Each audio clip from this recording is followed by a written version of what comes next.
दोस्तों नमस्कार। एक बार फिर से स्वागत है आपके अपने YouTube चैनल देव जी के ट्रिक्स में। तो दोस्तों हम यहाँ पर डेली की तरह शाम 5:30 बजे जो कि आपके यूपी जीके का टेस्ट यहाँ पर लगाएंगे। बस काम रहता है किसी कारण से तो आप लोग रात में अपना टाइम निकाल कर वीडियो देख सकते हैं या दूसरे दिन देख सकते हैं, ठीक है ना। बस आपको यहाँ पर वीडियो सभी देखना है, ठीक है। चलिए स्टार्ट करते हैं। सभी को गुड इवनिंग, सभी को गुड इवनिंग, सभी को जय हिंद।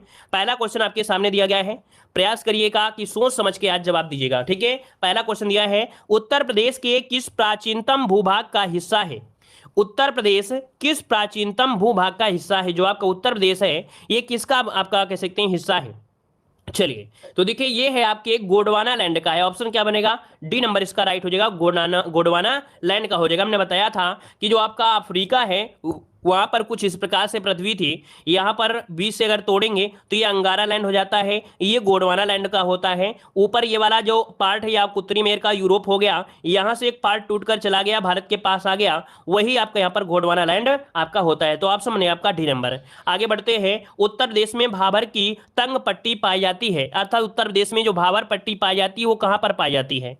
तो देखिए भाई भाबर पट्टी, भाबर बोलते कहां पर है, जहां पर कंकड़ पत्थर होते हैं। क्या, जहां पर कंकड़ पत्थर होते हैं उसे भाबर कहते हैं। क्वेश्चन आपसे अगला पूछा गया है, उत्तर प्रदेश निम्नलिखित में से किन अक्षांशों व देशांतर के मध्य स्थित है। 3 का ऑप्शन दीजिए। यहां पर जो आंसर है आपका राइट क्या हो जाएगा। तो चलिए यहां पर देखो दिया गया है कि 23 अंश 52 मिनट उत्तरी अक्षांश से 30 अंश 28 मिनट उत्तरी अक्षांश तथा 77 अंश 3 मिनट पूर्वी देशांतर से 84 अंश 39 मिनट पूर्वी देशांतर। बिल्कुल सही है, उत्तरी उत्तरी और पूर्वी पूर्वी, और ये जो भी दिया है ये भी सही है।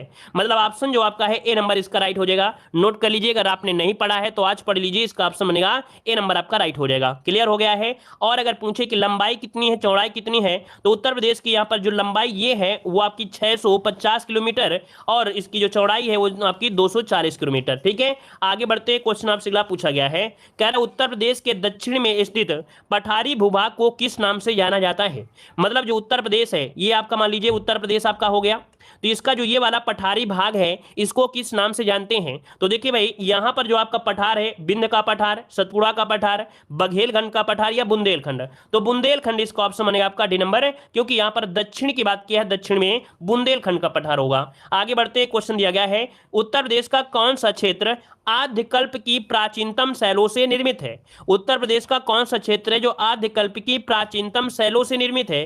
तो देखिए भाई जो बुंदेलखंड है यही है इसका आंसर आपका यहां पर डी नंबर, बुंदेलखंड इसका आंसर राइट बनेगा। आगे बढ़ते हैं, क्वेश्चन आपसे अगला पूछा है, सूची फर्स्ट को सूची सेकंड से यहां पर सुमेलित करना है। तो देखिए भाई इसका आंसर इनमें से राइट क्या हो सकता है। चलिए नोट करते हैं। बुंदेलखंड का पठारी जो क्षेत्र है, बुंदेलखंड का जो पठारी क्षेत्र है ये कांस नामक घास का मैदान है, अर्थात कांस नामक घास का मैदान यह बुंदेलखंड के पठारी क्षेत्र में है। बघेलखंड का पठारी जो क्षेत्र है वो मिर्जापुर क्षेत्र में आपको देखने को मिलता है, ठीक है। और इसके बाद जो दिया है ऊपरी गंगा मैदान, वहां पर आपकी पाई जाती है समसई घास की मैदान, समसई घास। और मध्य गंगा में पाई जाती है कौप मिट्टी जिसे बोलते हैं जलोढ़ मिट्टी। मतलब यहां पर जो आपके ऑप्शन है वो आपका 1 2 3 4 वाला ऑप्शन बनेगा। मतलब जो सही दिया है बिल्कुल मिलान सही दिया गया है। तो इस प्रकार से जो ऑप्शन बनेगा 1 2 3 4 आपका राइट हो जाएगा, ठीक है। चलिए तो 1 2 3 4 है, देखिए ए नंबर आपका हो जाएगा। आगे बढ़ते हैं, क्वेश्चन आपसे अगला पूछा गया है, उत्तर प्रदेश का निम्नलिखित में से कौन सा जिला दक्षिण से पठारी भाग के अंतर्गत नहीं आता है। फिर से क्वेश्चन पढ़िएगा। कह रहा आपसे यहां पर कि उत्तर प्रदेश का निम्नलिखित में से कौन सा जिला दक्षिण के पठारी भाग के अंतर्गत नहीं आता है। दक्षिण का पठारी की अगर हम बात करते हैं तो भाई दक्षिण वाला जो आपका है ये वाला एरिया है, तो पठारी में कौन नहीं आएगा। तो देखिए यहाँ पर जो आपका जालौन है, हमीरपुर है, झांसी तो आते हैं, लेकिन भाई आगरा जो आपका है ये क्या आता है, क्या नहीं आता है। ऑप्शन बी हो जाएगा आपका, आगरा बन जाएगा। आगे बढ़ते हैं, उत्तर प्रदेश का क्षेत्रफल कितना है। चलिए उत्तर प्रदेश का जो क्षेत्रफल है ये कितना है, जवाब दीजिएगा। चलिए यहां पर देखिए उत्तर प्रदेश का क्षेत्रफल 240 928 बी नंबर बिल्कुल सही है, बी नंबर इसका राइट हो जाएगा। 240 928 बनेगा, ऑप्शन बनेगा आपका बी नंबर, ठीक है। और यहां पर देख सकते हैं पॉइंट ये भी पूछ सकता है कि संपूर्ण भारत के क्षेत्रफल का 7.33% है, कितना है 7.33% आपका हो जाएगा। आगे बढ़ते क्वेश्चन दिया गया है कि बुंदेलखंड क्षेत्र के लिए सर्वाधिक उपयुक्त फसल आपका कौन कौन सा है? जो बुंदेलखंड क्षेत्र है वहां पर कौन सी फसल आपकी होती है, ज्यादा से ज्यादा कौन सी फसल आपको मिलेगी? तो देखिए ज्वार, अरहर, मक्का, आलू, धान, मसूर, धान, मटर और आपका मूंगा। तो देखो भाई बुंदेलखंड में पानी की कमी है, पानी की कमी है तो आपका धान तो हो नहीं सकता है ना, और आपका यहाँ पर ये भी धान वाला ऑप्शन खत्म हो गया। अब यहाँ पर देखो आलू दिया है, मक्का दिया है, तो भाई आलू के लिए जलोढ़ मिट्टी होना चाहिए, तो ये भी नहीं होगा। तो ज्वार और अरहर ये बुंदेलखंड के लिए आपका उपयुक्त आपका है ऑप्शन में आपका ये नंबर। अगला बताइएगा, उत्तर प्रदेश की सबसे ऊंची पहाड़ियां सोनाकर की पहाड़ियां और कैमूर की पहाड़ियां किन जिलों में स्थित है? ये बताइएगा कि उत्तर प्रदेश की सबसे ऊंची पहाड़ियां सोनाकर और कैमूर किन जिलों में है? 10 का ऑप्शन बनेगा मिर्जापुर और आपके सोनभद्र हो जाएगा, मिर्जापुर और आपके सोनभद्र इसका ऑप्शन बनेगा आपका ए नंबर राइट बनेगा। आगे बढ़ते हैं, क्वेश्चन आपसे अगला पूछा गया है। चलिए यहां पर देखिए आपसे अगला क्वेश्चन दिया है, कह रहा आपसे राज्य के तराई और भाबर क्षेत्र का निर्माण किस शैल द्वारा हुआ है? चलिए बताइएगा कि जो राज्य का जो तराई एरिया है, तराई समझते हैं ना, अभी हमने बताया था कि जैसे मान लीजिए ये आपका यूपी हमने बना लेते हैं, तो ये वाला जो एरिया है इसे तराई कहते हैं। तो तराई और भाबर क्षेत्र ये किस प्रकार के शैल से बना हुआ है 11 नंबर में? तो देखिए ये जो आपका है आपके क्वार्टनरी शैल समूह है, इसे कहेंगे क्या? ये हो जाएगा क्वार्टनरी शैल समूह है, इसको नोट करिए, इसका ऑप्शन बी बनेगा, क्वार्टरनरी बनेगा। विंद नहीं बन सकता है भाई, थोड़ा दिमाग लगाइए कि हमने देखा है कि जो आप लोगों ने पढ़ा है कभी, जो वर्ड आपने पढ़ा है उसी पर फोकस करते हैं भाई। ये बताइए विंद के पाए जाते हैं कहां पर? तो उत्तर प्रदेश का दक्षिण वाले में पाए जाते हैं ना विंद के शैल, तो ये तो हो ही नहीं सकता है, पूछा गया है भाबर क्षेत्र में, तो ये क्वार्टररी शैल समूह है। ठीक है, आगे बढ़ते हैं, क्वेश्चन दिया गया है कि क्षेत्रफल की दृष्टि से उत्तर प्रदेश का भारत में कौन सा स्थान है? यहां पर 12 का ऑप्शन दीजिएगा। तो देखिए भाई 12 की अगर हम बात करते हैं तो ऑप्शन क्या बनेगा? प्रथम स्थान लगा दें क्या? बताइए भाई, प्रथम स्थान लगा दें, कौन सा लगाएं? चलिए चतुर्थ स्थान है, याद रखिए इसका राइट आंसर जो बनेगा वो आपका डी नंबर चतुर्थ स्थान है आपकी क्षेत्रफल में आपके उत्तर प्रदेश का, है ना। राजस्थान, फिर मध्य प्रदेश, फिर महाराष्ट्र, फिर आपका उत्तर प्रदेश, ये क्रम है। और अगला क्वेश्चन आपसे दिया गया है कि निम्नलिखित में से किस जिले को अंतरराष्ट्रीय सीमा स्पर्श नहीं करती है? किस जिले को अंतरराष्ट्रीय सीमा स्पर्श नहीं करती है? भाई अगर आपको हमारी आवाज से आपको यहां पर कह सकते हैं लगाव हो गया है और आप हमें से डेली अगर आप पढ़ते हैं और कुछ सीखते हैं, तो भाई आप लोग बिना कहे जितना आप लोग सपोर्ट करते रहेंगे उतना हमें भी खुशी मिलती रहेगी और उतना ही हम चाहेंगे कि आपको ज़्यादा से ज़्यादा अच्छा यहाँ पर पढ़ाने का प्रयास करें। तो देखो सपोर्ट आपका होता है तो हमारा भी मन लगता है, ठीक है, चाहे कुछ भी हो जाए आपको टाइम लगाकर हम जरूर पढ़ाते हैं, ठीक है। तो लाइक शेयर भाई आप लोग ईमानदारी से करते रहिएगा, ठीक है। चलिए तो भाई अंतरराष्ट्रीय सीमा नहीं स्पर्श करती है, देखिए 13 का ऑप्शन क्या बनेगा? तो भाई 13 का ऑप्शन यहां पर बन जाएगा भाई बलरामपुर को करती है, पीलीभीत को करती है, श्रावस्ती करती है, लेकिन यहां पर बस्ती को नहीं करती है, तो ऑप्शन बनेगा आपका बी नंबर है, राइट बन जाएगा। आगे बढ़ते हैं, क्वेश्चन आपसे अगला पूछा है निम्नलिखित में से किस जिले की सीमा नेपाल से लगती है? और भाई नेपाल से लगती है तो आपको पता है बॉर्डर होगा, और बॉर्डर जो कि आप देख सकते हैं महाराजगंज होगा, क्या हो जाएगा? महाराजगंज, ऑप्शन आपका बी नंबर हो जाएगा। अगला क्वेश्चन दिया गया है कि निम्नलिखित में से कौन सा जिला बुंदेलखंड क्षेत्र का है? बुंदेलखंड क्षेत्र का है, यहां पर आंसर राइट क्या हो जाएगा? चलिए तो देखिए ये आपका है कौन सा? महोबा। महोबा का पान आप लोगों ने देखा होगा, महोबा में पान प्रशिक्षण केंद्र भी है और महोबा का पान भी बहुत प्रसिद्ध है, ऑप्शन बनेगा आपका सी नंबर है। अगला है उत्तर प्रदेश का क्षेत्रफल देश के कुल क्षेत्रफल का है वे कितना % है? उत्तर प्रदेश का क्षेत्रफल देश के कुल क्षेत्रफल का कितना प्रतिशत है? अभी अभी हमने आपको बताया था, कितना है भाई? 7.3% बताइए ना, ऑप्शन बनेगा यहाँ पर डी नंबर 7.3% है। आगे बढ़ते हैं, क्वेश्चन दिया गया है निम्नलिखित में से किस देश की सीमा उत्तर प्रदेश से मिलती है? उत्तर प्रदेश से मिलती है यहाँ पर चीन, भूटान, नेपाल या बांग्लादेश, क्या बनेगा? यहाँ पर 17 का ऑप्शन जो बनेगा क्या बन सकता है? चलिए नेपाल से अंतरराष्ट्रीय सीमा, क्योंकि भैया आपकी जो उत्तर प्रदेश की सीमा है वो आपके नेपाल से मिलती है, ऑप्शन बने आपका सी नंबर। आगे बढ़ते हैं, क्वेश्चन आपसे अगला पूछा गया है कि निम्न कथनों पर विचार कीजिए, यहां पर निम्न कथनों पर विचार कीजिए। पहला पॉइंट आपके सामने यहां पर दिया गया है, कह रहा आपसे कि शीत ऋतु में राज्य में सबसे कम वर्षा देवरिया में तथा फैजाबाद जिलों में होती है। चलिए गले में खराश भी है। शीत ऋतु में सबसे कम वर्षा देवरिया और फैजाबाद जिलों में होती है, जो कि आपका पॉइंट यहां पर गलत दिया गया है, ठीक है। राज्य में शीत ऋतु में तापमान उत्तर से दक्षिण की ओर कम होता है, उत्तर से दक्षिण की ओर कम होता है, ये कह रहा है उत्तर से दक्षिण की ओर, तो ये भी भाई गलत दिया है, क्योंकि शीत ऋतु में तापमान दक्षिण से उत्तर की ओर कम होता है। मतलब यहां पर जो आपका होगा वो ना तो फर्स्ट सही है ना तो ही सेकंड सही है, यहां पर जो ऑप्शन है वो आपका डी नंबर है, राइट बनेगा। आगे बढ़ते हैं, क्वेश्चन आपसे दिया गया है कि शीत ऋतु में उत्तर प्रदेश के किस क्षेत्र का तापमान सबसे कम रहता है। शीत ऋतु में उत्तर प्रदेश के किस क्षेत्र का तापमान सबसे कम रहता है। टू का ऑप्शन दीजिएगा। तो देखो भाई कहाँ का रहता है, तो भाई पश्चिमी क्षेत्र का रहता है। कहाँ का? पश्चिमी क्षेत्र। ऑप्शन बनेगा आपका सी नंबर, पश्चिमी क्षेत्र हो जाएगा। नया क्वेश्चन है तो आप लोग स्क्रीनशॉट लीजिएगा। अगला, उत्तर प्रदेश में सर्वाधिक वर्षा वाला क्षेत्र कौन सा है। उत्तर प्रदेश का सर्वाधिक वर्षा वाला जो क्षेत्र है आपका कौन सा बन जाएगा। तो देखिए भाई यहाँ पर आपको पता है जो तराई का क्षेत्र है, उत्तर प्रदेश में सर्वाधिक वर्षा जो होती है वो आपके तराई क्षेत्र में होती है, तराई क्षेत्र में, ठीक है ना। और जो कि आपको पता है ये तराई क्षेत्र कहां से, आपके दक्षिण पश्चिम मानसून से होता है। लेकिन पूरे उत्तर प्रदेश में जो बारिश होती है वो बंगाल की खाड़ी से होती है। याद रखिएगा कि जो तराई क्षेत्र में सर्वाधिक वर्षा होती है वो बंगाल की खाड़ी नहीं, अरब सागर से होती है। लेकिन पूरे उत्तर प्रदेश में जो बारिश होती है वो बंगाल की खाड़ी से होती है। याद रखिए, अभी क्वेश्चन मिलेंगे भी। क्वेश्चन दिया है वर्षा के वितरण के आधार पर उत्तर प्रदेश को कितने जलवायु विभागों में विभाजित किया गया है। तो याद रखिए यहां पर ऑप्शन बी हो जाएगा, 2 हो जाएगा। अभी हमने बताया कि यहां पर जैसे कि मान लीजिए ये आपका क्या है, उत्तर प्रदेश यहां पर है, तो एक मानसून यहां से जाता है जो कि तराई क्षेत्र में भारी बारिश करता है, और एक आपका मानसून होता है जो कि आपके तमिलनाडु अर्थात कह सकते हैं बंगाल की खाड़ी वाला होता है। तो 2 इसके ऑप्शन बी नंबर हो जाएगा। आगे बढ़ते हैं, उत्तर प्रदेश की जलवायु निम्नलिखित में से किस प्रकार की है। उत्तर प्रदेश की जो जलवायु हो किस प्रकार की है यहां पर बताइए, इसका ऑप्शन क्या बनेगा। चलिए, उत्तर प्रदेश की जो जलवायु है कैसी है, शीतोष्ण कटिबंधीय, समशीतोष्ण, उष्ण कटिबंधीय, मानसूनी। तो भाई मानसूनी है, आपको पता है कि यहाँ की जो मानसूनी आपकी है यहाँ पर ऑप्शन सी हो जाएगा, उष्ण कटिबंधीय मानसूनी है। ऑप्शन बनेगा सी नंबर बनेगा, नोट करिएगा। आगे बढ़ते, क्वेश्चन दिया गया है उत्तर प्रदेश में शीत ऋतु में तापमान किस ओर से किस ओर बढ़ता है। किस ओर से किस ओर बढ़ता है आपसे पूछा गया है। तो जब बढ़ने की बात किया है तो अभी आपको पता था कि यहाँ पर उत्तर से दक्षिण की ओर बढ़ता है। उसके पहले ऑप्शन में दिया गया था घटने को दिया गया था, जो कि गलत दिया गया था, है ना। तो देख सकते हैं कि तापमान बढ़ता है, उत्तर से दक्षिण की ओर बढ़ता है, तो इस कारण से ये वाला आपका पॉइंट सही हो जाएगा। आगे बढ़ते हैं, क्वेश्चन दिया है उत्तर प्रदेश में वर्षा मुख्यतः किस मानसून से होती है।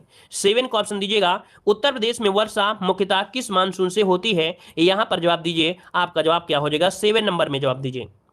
चलिए क्या बनेगा, अभी हमने बताया था कि उत्तर प्रदेश में वर्षा मुख्यतः होती है बंगाल की खाड़ी से होती है, बंगाल की खाड़ी से, है ना। और जो तराई क्षेत्र में बारिश होती है वो अरब सागर से होती है। तो यहाँ पर ऑप्शन बनेगा आपका ए नंबर। अगला क्वेश्चन दिया है उत्तर प्रदेश के किस जिले में सर्वाधिक वर्षा होती है। तो सर्वाधिक वर्षा होती है उत्तर प्रदेश के किस जिले में, तो आपके गोरखपुर में होती है। वहीं पर देखा जाए सबसे कम वर्षा कहाँ होती है। चलिए अच्छा, अगला क्वेश्चन दिया भी गया, सर्वाधिक वर्षा गोरखपुर हो जाएगा। अगला क्वेश्चन दिया गया है उत्तर प्रदेश के किस जिले में सबसे कम वर्षा होती है। और सबसे कम वर्षा की बात करें तब क्या बताना है, तब बताना है मथुरा में होती है। क्या मथुरा में होती है। और देख लीजिए अगर कभी ये भी पूछ ले कितना, तो 184.7 सेंटीमीटर ये सर्वाधिक है, 54.4 सेंटीमीटर ये न्यूनतम है। याद रखिए, जो कि मथुरा में सबसे कम और गोरखपुर में सबसे ज्यादा होती है। और आगे बढ़ते, क्वेश्चन दिया गया है उत्तर प्रदेश के सबसे अधिक और सबसे कम क्षेत्रफल वाले जो जनपद है वो आपके कौन है। सबसे ज्यादा और सबसे कम के हिसाब से बताइए भाई, इसका आंसर राइट क्या बनेगा। चलिए, तो सबसे अधिक जो क्षेत्रफल है वो है किसका, आपके लखीमपुर खीरी का है। और इनमें से ऑप्शन के अनुसार जो सबसे छोटा होगा तो आपका रविदास नगर होगा, मतलब बी वाला ऑप्शन राइट हो जाएगा। आगे बढ़ते हैं, क्वेश्चन दिया गया है वर्तमान में उत्तर प्रदेश में मंडलों व जनपदों की जो संख्या है वो कितनी है। मंडल की संख्या और जनपद पूछा गया है। तो देखिए भाई मंडल है आपके 18, जनपद है आपके 75, मतलब ऑप्शन बी नंबर राइट बनेगा। अगला क्वेश्चन दिया गया है उत्तर प्रदेश का सबसे घना बसा जिला कौन सा है। मतलब ऐसा आपको जिला बताना है जहां पर लोग बहुत पास पास में रहते हैं, मतलब जिसका जनघनत्व तो बहुत ज्यादा है ना। तो यही तो होगा भाई, क्या बन सकता है आपका, यहां पर हो जाएगा ऑप्शन बी नंबर हो जाएगा या डी नंबर हो जाएगा। चलिए, उत्तर प्रदेश का सबसे घना बसा जो जिला है, घना बसा जो जिला है वो आपका कौन सा हो जाएगा, गाजियाबाद होना चाहिए। ऑप्शन बी नंबर हो जाएगा गाजियाबाद। मतलब जनघनत्व की बात की है ना, और जनघनत्व मतलब यही होता है कि कम क्षेत्रफल में ज्यादा से ज्यादा लोग होना, ज्यादा से ज्यादा लोग होना। तो ऑप्शन में बनेगा आपका बी नंबर, यहाँ पर राइट हो जाएगा। आगे बढ़ते हैं, क्वेश्चन आपसे अगला पूछा गया है। यहाँ पर देखिए अगला क्वेश्चन, सूची फर्स्ट को सूची सेकंड से यहाँ पर सुमेलित करना है। इसका राइट आंसर इनमें से क्या हो जाएगा। अब आपसे पूछा गया है जो आपके मुख्यालय है, इसके मुख्यालय कहाँ पर आपके हैं मुख्यालय। चलिए यहाँ पर 4 नंबर में, तो देखिए भाई 4 का ऑप्शन क्या बन सकता है, गौतम बुद्ध नगर का मुख्यालय है आपके कहां पर है, नोएडा में है, इसका आपका 4 हो जाएगा। ज्योतिबा फूले नगर का मुख्यालय कहां पर है, तो आपके अमरोहा हो जाएगा, इसका 1 हो जाएगा। संत कबीर नगर का मुख्यालय आपके खलीलाबाद में है, इसका 2 हो जाएगा। सिद्धार्थ नगर का मुख्यालय आपके नौगढ़ में हो जाएगा, इसका 3 हो जाएगा। मतलब आपका जो ऑप्शन बनेगा 4 1 2 3, 4 1 2 3, 4 1 2 3 कहां है, ऑप्शन सी नंबर आपको दिया गया है। आगे बढ़ते हैं, क्वेश्चन आपसे अगला पूछा गया है। चलिए, यहां पर क्वेश्चन है कि उत्तर प्रदेश के निम्नलिखित जिलों का उत्तर से दक्षिण का सही क्रम इनमें से क्या है। अब देखो पूछा गया है उत्तर से, मतलब उत्तर से दक्षिण के क्रम में पूछा गया है। 5 का ऑप्शन दीजिएगा। तो देखिए यहां पर सिद्धार्थ नगर, फिर संत कबीर नगर, ठीक है, अंबेडकर नगर, फिर संत रविदास नगर है। तो इसको नोट कर लीजिएगा, सिद्धार्थ, कबीर, अंबेडकर और आपका रविदास। चलिए आगे बढ़ते हैं। क्वेश्चन दिया गया है कि वर्ष 2011 की जनगणना के आधार पर उत्तर प्रदेश की कुल जनसंख्या है वो कितनी है। 6 को ऑप्शन दीजिएगा। यहां पर ऑप्शन राइट क्या हो जाएगा। चलिए 2011 के अनुसार बताना है, अभी अभी कीमत बता देना, क्योंकि 2011 पूछ लिया है। तो यहां पर देख सकते हैं लगभग आपका 20 था ना, तो 20 के हिसाब से कौन आ रहा है, 19 98 12 341, ऑप्शन ए नंबर आपका राइट बनेगा। आगे बढ़ते हैं। क्वेश्चन दिया गया है वर्ष 2011 की जनगणना के आधार पर उत्तर प्रदेश में पुरुषों की संख्या कितनी है। चलिए उत्तर प्रदेश में पुरुषों की जो संख्या है वो कितनी है, तो यहां पर हो जाएगा 10 44 80 510। इसका ऑप्शन बी हो जाएगा 10 44 80 510। यहां पर आंसर आपका बी नंबर राइट हो जाएगा। अगला क्वेश्चन आपसे दिया गया है कि वर्ष 2011 की जनगणना के अनुसार उत्तर प्रदेश में स्त्रियों की संख्या कितनी है। और जब स्त्रियों के पूछे तब आपको बताना है क्या, यहां पर 953 31 831, ठीक है, यहां पर आपका सी नंबर राइट बनेगा। आगे बढ़ते हैं। क्वेश्चन दिया गया है कि 2011 की जनगणना के आधार पर प्रदेश में साक्षर पुरुषों का जो प्रतिशत है वो कितना है, अर्थात जो आपके पढ़े लिखे हैं लोग उनकी जो संख्या है उत्तर प्रदेश में पुरुषों की वो कितनी है। 9 का ऑप्शन हो जाएगा डी 77.3%, 77.3% मतलब ऑप्शन बनेगा आपका डी नंबर। आगे बढ़ते हैं। क्वेश्चन दिया गया है 2011 की जनगणना के आधार पर प्रदेश में साक्षर महिलाओं का प्रतिशत कितना है। अब बताइए जो महिलाएं पढ़ी लिखी हैं वो कितनी पढ़ी लिखी हैं, तो यहां पर हो जाएगा 57.2%, कितना 57.2%, जिसका ऑप्शन आ रहा है बिल्कुल राइट हो जाएगा। और आगे बढ़ते हैं। क्वेश्चन दिया गया है उत्तर प्रदेश में सबसे कम क्षेत्रफल वाला जिला इनमें से कौन सा है। चलिए यहां पर बताइए इसका आंसर क्या हो जाएगा। तो सबसे कम, तो ऑप्शन देखा था अभी हमने बताया था संत रविदास नगर, ऑप्शन के अनुसार आपको बताना है, ठीक है,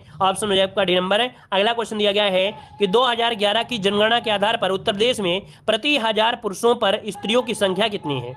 यहाँ पर जो प्रति 1000 पुरुषों की महिलाओं की संख्या है वो कितनी है, 12 का ऑप्शन, यहाँ पर 912, क्या 912 ऑप्शन बनेगा, यहाँ पर सी नंबर 912 हो जाएगा। आगे बढ़ते हैं। क्वेश्चन दिया गया है कि वर्ष 2011 के अनुसार राज्य में अनुसूचित जाति की जो जनसंख्या है वो कितनी है। अनुसूचित जाति पूछा गया है, अनुसूचित जाति की जो संख्या है वो है आपकी 41 35 7 608, ठीक है, यहाँ पर नोट कर लीजिएगा। जो डिजिट हैं इनको एक जगह रट लीजिए और जब डेली डेली पढ़ेंगे तो हर चीज आपकी सरल हो जाएगी। चलिए यहां पर आंसर आपका डी बनेगा। अगला क्वेश्चन दिया गया है कि भारत की जनसंख्या का लगभग कितना भाग उत्तर प्रदेश में रहता है। उत्तर प्रदेश में जो रहता है वो आपको कितना रहता है। चलिए भारत की जनसंख्या का लगभग कितना भाग उत्तर प्रदेश में रहता है, 5वां 7वां 6ठा या 8वां। चलिए चलिए क्या बनेगा, देखो यहां पर दिया गया है भाग, 7वें नंबर में तो क्षेत्रफल हो जाएगा भाई। अगर आप पूछोगे तो 7वां तो क्षेत्रफल में है, विश्व में जो आप भारत है वो आपका 6ठे में है, लेकिन जनसंख्या में पूछा है। जनसंख्या में अगर भारत की बात करें तो उत्तर प्रदेश का जो स्थान आता है ये आता है 6ठा नंबर में, तो 14 का ऑप्शन सी हो जाएगा, 6ठा स्थान आता है। याद रखिए 6ठा स्थान आता है ये जनसंख्या के मामले में उत्तर प्रदेश में, ठीक है। भारत की जनसंख्या का लगभग कितना भाग दिया गया है, ठीक है। आगे बढ़ते हैं। क्वेश्चन आपसे अगला पूछा गया है, यहां पर दिया गया है कि 2011 के अनुसार जनसंख्या में किस धार्मिक समुदाय का उत्तर प्रदेश में तीसरा स्थान रहा है। तो तीसरा स्थान देख सकते हैं काफी लोग जैन दे रहे हैं, तो जवाब इसका जैन हो जाएगा या सिख हो जाएगा। सिख बिल्कुल सही है, यहां पर आंसर सिख वाला सही होगा, डी नंबर सिख हो जाएगा। अगला क्वेश्चन दिया गया है कि 2011 की जनगणना के अनुसार भारतवर्ष की जनसंख्या कितनी है। यहां पर पूरे भारत की पूछ लिया है, पूरे भारत की, तो पूरे भारत की बनेगी क्या, 121 करोड़ बोलते हैं ना, हमारे यहाँ पर 121 करोड़ जनसंख्या है। तो देखिए यहाँ पर आंसर आपका हो जाएगा ये वाला जो ऑप्शन है आपका, ये नंबर आपका हो जाएगा, ये 2011 है। लेकिन अब जो जनगणना आपकी है उसका डाटा अलग आएगा। ठीक है, आगे बढ़ते हैं। क्वेश्चन दिया गया है उत्तर प्रदेश का विभाजन कर उत्तराखंड कब बना था। मतलब कि उत्तर प्रदेश का विभाजन किया गया, एक नया राज्य उत्तराखंड बना था, उस समय इसे उत्तरांचल कहते थे। ये कब बना था, डेट आपको बताना है। 2000 तो सभी को पता है, लेकिन डेट आपको बताना है। तो डेट जो आपकी बनेगी वो 9 नवंबर सन 2000 को बना था। इसका ऑप्शन बी नंबर हो जाएगा, 9 नवंबर सन 2000 को। अगला है उत्तर प्रदेश की जनसंख्या वृद्धि की दर राष्ट्रीय औसत से अधिक रही थी। मतलब जो उत्तर प्रदेश की जनसंख्या में जो वृद्धि हुई थी और राष्ट्रीय औसत से जो अधिक हुई थी वो कब हुई थी, कौन से दशक में हुई थी। तो ये है आपका दशक जो आपका 71 और 81 के दशक में हुआ था, जब आपके बांग्लादेश का युद्ध हुआ था, जिसमें से आपके रूस ने आपको सहयोग दिया था। ठीक है ना, तो यहाँ पर ऑप्शन डी नंबर आपका राइट हो जाएगा। इस समय बांग्लादेश के लगभग 10 लाख शरणार्थी आपके भारत में आ गए थे। आगे बढ़ते हैं। क्वेश्चन आपसे अगला है उत्तर प्रदेश में नगरीय संख्या की उच्चतम वृद्धि दर कब हुई थी। अब ये बताइए नगरीय संख्या की उच्चतम वृद्धि दर हुई ये कब हुई थी। तो ये हुई थी 91 और 2001 के बीच में। कब हुई थी, 91 और 2001 के बीच में नगरीय जनसंख्या, नगरों में जनसंख्या का ज्यादा हुआ था। ठीक है, है कि भारत की संपूर्ण जनसंख्या उत्तर प्रदेश का अंशदान कितने प्रतिशत है। मतलब उत्तर प्रदेश में जो जनसंख्या है वो कितनी है, भारत की संपूर्ण जनसंख्या की तुलना में उत्तर प्रदेश की बात करते हैं तो आपका हो जाएगा 16.51%। ऑप्शन बनेगा सी नंबर हो जाएगा। आगे बढ़ते हैं, जवाब हो जाएगा बी नंबर, प्रयागराज है। प्रयागराज जनसंख्या के हिसाब से सबसे बड़ा है। ठीक है, चलिए या लिंक हम नीचे कमेंट कर देंगे तो उसमें देख लीजिएगा। चलिए यहां पर देखते हैं, आपका अगला क्वेश्चन दिया गया है उत्तर प्रदेश का सबसे कम जनसंख्या, और सबसे कम जनसंख्या बहुत बार पूछा गया एग्जाम में। 23 का ऑप्शन जो बनेगा, 23 का ऑप्शन सी हो जाएगा, महोबा में है। कहां पर है, महोबा में है। आगे बढ़ते हैं। क्वेश्चन आपसे अगला पूछा गया है कि उत्तर प्रदेश का सबसे बड़ा नगर कौन सा है, जो कि जनसंख्या के हिसाब से नगर पूछा है, तो नगर कौन हो जाएगा। 24 नंबर में नगर की हम बात करते हैं तो 24 का ऑप्शन बनेगा बी नंबर, ये कानपुर है। कौन है, आपका कानपुर हो जाएगा। ठीक है, चलिए यहां पर आगे बढ़ते हैं। क्वेश्चन आपसे अगला पूछा है सन 2011 की जनगणना के अनुसार उत्तर प्रदेश में साक्षर व्यक्तियों की जो संख्या है वो कितनी है। साक्षर व्यक्तियों की जो संख्या है वो कितनी है, तो यहां पर हो जाएगा आपका 11, 43, 97, 55, 5। यहां पर ए नंबर इसका राइट हो जाएगा, नोट कर लीजिएगा। यहां पर आंसर आपका ए नंबर राइट हो जाएगा। और आगे बढ़ते हैं। क्वेश्चन दिया गया है कि 2011 की जनगणना के अनुसार प्रदेश में साक्षर पुरुषों की संख्या पूछा गया है। अब आप बताइए पुरुषों की जो संख्या है वो कितनी है, तो साक्षर पुरुषों की संख्या यहाँ पर सी वाला जो ऑप्शन है 682 और 349, 64, ये यहाँ पर ऑप्शन आपका सी बन जाएगा। और आगे बढ़ते हैं। क्वेश्चन दिया गया है कि महिलाओं की पूछ लिया है, महिलाओं की पूछे तो आपको बताना है कौन सा, यहाँ पर सी वाला बताना है। यहाँ पर 46, 16, 25, 91। ठीक है, नोट कर लीजिएगा, वैसे आपको पढ़ना तो पड़ेगा ही पड़ेगा। ठीक है, अगला क्वेश्चन दिया गया है 2011 की जनगणना के अनुसार उत्तर प्रदेश का जनघनत्व कितना है। उत्तर प्रदेश का जो जनघनत्व है वो कितना है, यहाँ पर आंसर जो देना है ये आपको कमेंट बॉक्स में कमेंट करना है। ठीक है।